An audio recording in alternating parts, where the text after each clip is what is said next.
पटना शहर इसलिए डूबा क्योंकि वर्तमान नगर आयुक्त ने अपनी जिम्मेदारी नहीं निभाई। इस वक्त हमारे साथ पूर्व नगर आयुक्त अनुपम कुमार सुमन है। सर, ये बताइए, ये सीधा आरोप आप पर कि आपने अपनी जिम्मेदारी नहीं निभाई इसीलिए पटना शहर डूबा। इसमें एक तथ्यात्मक भूल है कि मैं वर्तमान नगर आयुक्त उस समय था ही नहीं। जो भी जल जमाव की घटना हुई थी वो सितंबर के अंतिम सप्ताह और अक्टूबर के प्रथम सप्ताह में हुई थी, और मैंने अपनी नौकरी अगस्त महीने में ही छोड़ दी थी, और तकनीकी रूप से मेरी प्रतिनियुक्ति भी उसी समय समाप्त हो गई थी। तो मैं 23 अगस्त के बाद उस पद पर बना रह भी नहीं सकता था। उससे पूर्व जितनी भी तैयारियां थी वो तैयारी की ही गई थी। जुलाई महीने में भी उतनी ही बारिश हुई थी। फिर आपको टारगेट क्यों किया गया?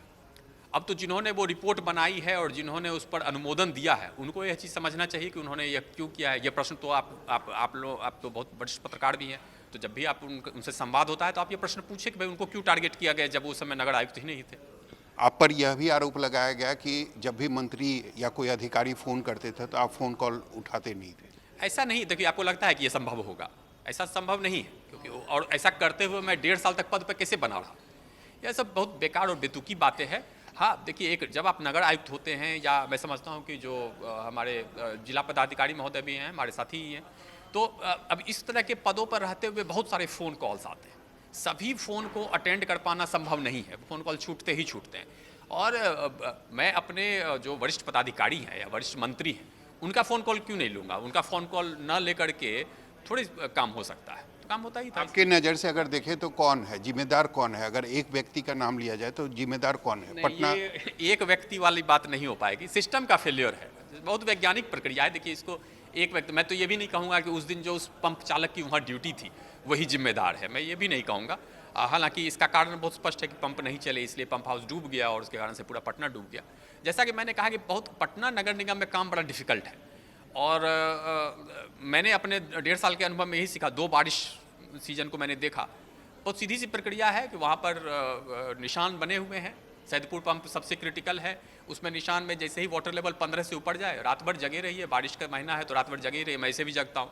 जगे रहिए, वहाँ से जूनियर इंजीनियर से रिपोर्ट भेजते रहते हैं। 15 से ऊपर जैसे ही पहुँचा, मैं तो जब था तो शर्ट पैंट पहना, गाड़ी उठाई, ड्राइव करके वहाँ पहुँच गए। क्योंकि वहाँ पहुँचने का उद्देश्य सिर्फ यही है कि ये देखिए कि चारों पंप चल रहे हैं कि नहीं चल रहे हैं, क्योंकि 2 डीजल का पंप है और उसमें थोड़ी कोताही होती है, वो कारण बहुत स्पष्ट है।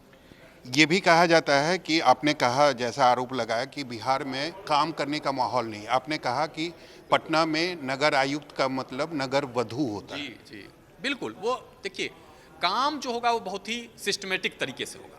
हम लोग सिस्टमेटिक काम करने का तरीका भूल चुके हैं।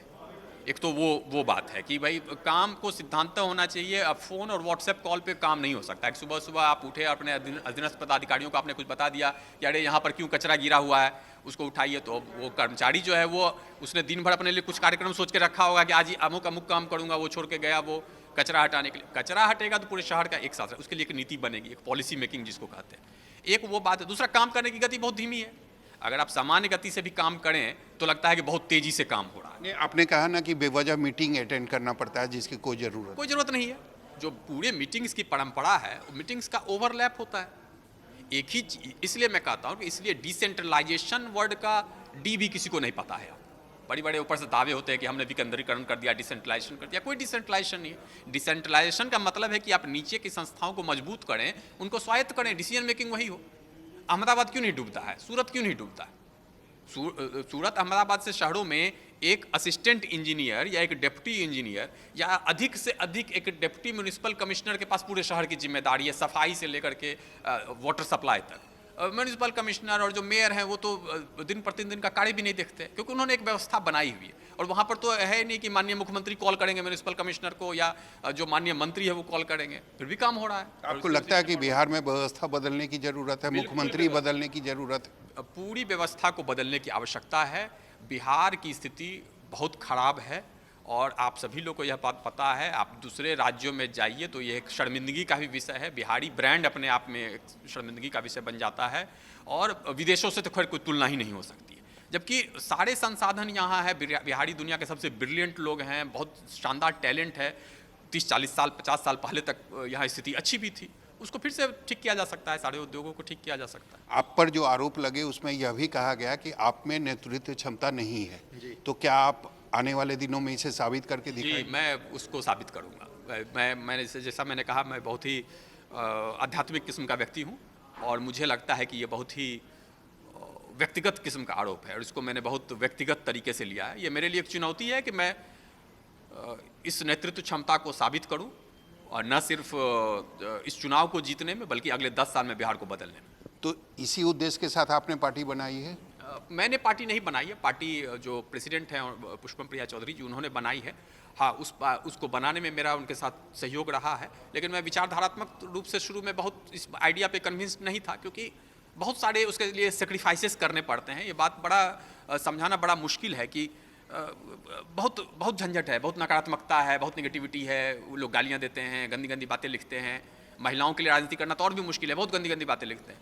लेकिन ठीक है, एक बार विचार बन गया कि भाई बदलना है तो बदलना है। अंतिम सवाल यह है कि नीतीश कुमार को मुख्यमंत्री के तौर पर कैसे देखते हैं?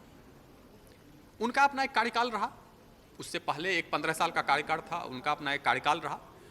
उन्होंने विकास के भी बहुत सारे दावे किए हैं जिससे कि हम लोग सहमत नहीं हैं कि वो सही मायनों में उसको विकास कहते हैं, उससे हम सहमत नहीं हैं। और मुझे नहीं लगता है कि जिस तरीके से कामकाज होते हैं या जो उनका विकास का मॉडल है उससे बिहार का कुछ भी भला हो सकता है।